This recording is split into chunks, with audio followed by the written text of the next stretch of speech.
Game schedule for March 3rd. So you have the Bulls versus the Hawks. I think the Bulls are going to win that. Celtics versus Grizzly. Grizzly are going to win that one. Nets versus Heat. The Nets game is honestly going to be an interesting game. It's Kevin Durant's first game back, and hopefully he has a good performance. I think he will. I think he'll have 30 points. And as well, I think that they're honestly going to have a great performance. The Raptors versus the Pistons. The Raptors are going to win that one. The Mavericks versus the Warriors. I think the Mavericks are going to win that one. And then the Kings versus the Spurs. The Kings are going to win that one. And Clippers versus Lakers. I think the Clippers are going to win by 3 points. Not a top 10 player. Look at the championships, the big spots. I'm saying if Curry's immortal, no. Chris Mad Dog Russo on Steph Curry. Which honestly I agree with this. I don't think he's a top 10 player of all time. A lot of people in the comments were like, oh, how is he a top 10 shooter but not a top 10 player of all time?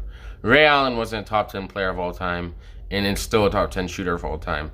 It's very different things. In my opinion, I don't think Curry's a top 10 player. Maybe a top 15 player, but definitely not top 10. I don't think he's cracked in the top 10. And comment down below your opinion on this. Who took a big leap this year? Demar Derozan. I think he was just underrated. I feel like he didn't really take that big of a leap. He was definitely the same player he was last year. I feel like he's on TV more. He's definitely an MVP candidate in my opinion. And then you have Ja Morant for the Grizzlies. Definitely took a very big leap this year. Cooper Kupp, definitely a big leap. Jonathan Taylor, very big leap. I feel like he's probably the second best running back in the NFL right now, behind Derrick Henry. Miles Bridges, definitely a big leap, helping out the Hornets. And then Shohei Ohtani won the MVP. There's not that much more to say. He can pitch and he can hit. Definitely a very rare player.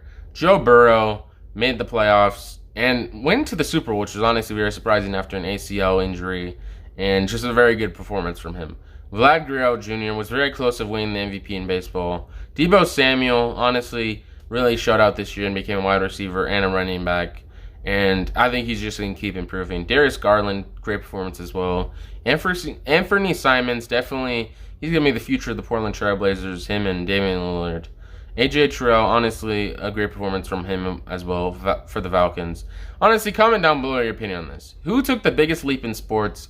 In my opinion, if I had to say someone on here, I would say either Ja Morant or probably Cooper Kupp. I feel like Joe Burrow was already kind of expected to take a big leap. He was the #1 pick, so it's not really that surprising. But I would say Ja Morant or Cooper Kupp.